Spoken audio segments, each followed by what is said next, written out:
du moment où j'ai accouché de ma fille aînée et que j'ai commencé à avoir un espèce de rejet au niveau physique avec mon ex-mari, je me suis dit, en fait, j'ai un problème.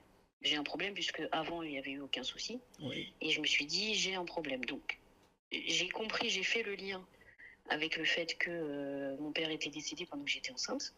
Donc, j'ai commencé à poser des questions même aux médecins généralistes, aux gynéco, aux sages-femmes, à tout le monde. Ouais, ouais, ouais. Et tout le monde, tout le monde me disait, ah non, mais ça arrive après un accouchement, il y a beaucoup de femmes qui ont une perte de désir, blablabla, blablabla. J'ai dit, bon, ok, pas de souci, je vais attendre un peu, je vais voir comment ça évolue et tout. Mais au fur et à mesure, ça n'évoluait pas.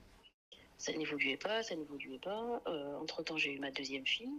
Oui. Donc, malgré tout, il y avait toujours des rapports, mais c'était très compliqué. C'était vraiment très compliqué. Oui.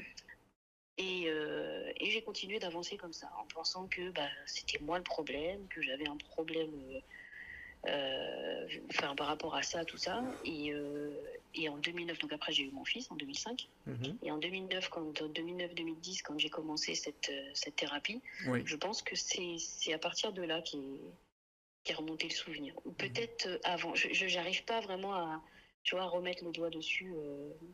Je suis pas sûre. Je pourrais pas te dire exactement. En tout cas, c'était pas comme un flash suite à un traumatisme ou quelque chose. Monica nous pose la question si la mémoire traumatique peut rester dans l'ombre ou bien elle arrive un jour. Elle arrive. Elle arrive quand moi, elle doit arriver.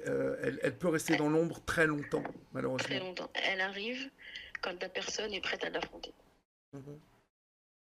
Exactement. Moi, si tant que la personne n'est pas prête à l'affronter, le souvenir il remontera pas parce que c'est beaucoup trop douloureux. Donc en fait, le cerveau est bien fait là-dessus.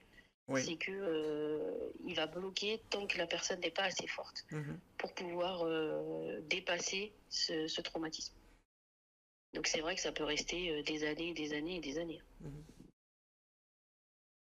Et ça peut remonter, pour vraiment répondre précisément à ta question, Monica, ça peut prendre beaucoup de temps pour remonter. Ouais. Ça peut parfois remonter à 50, 60 ans.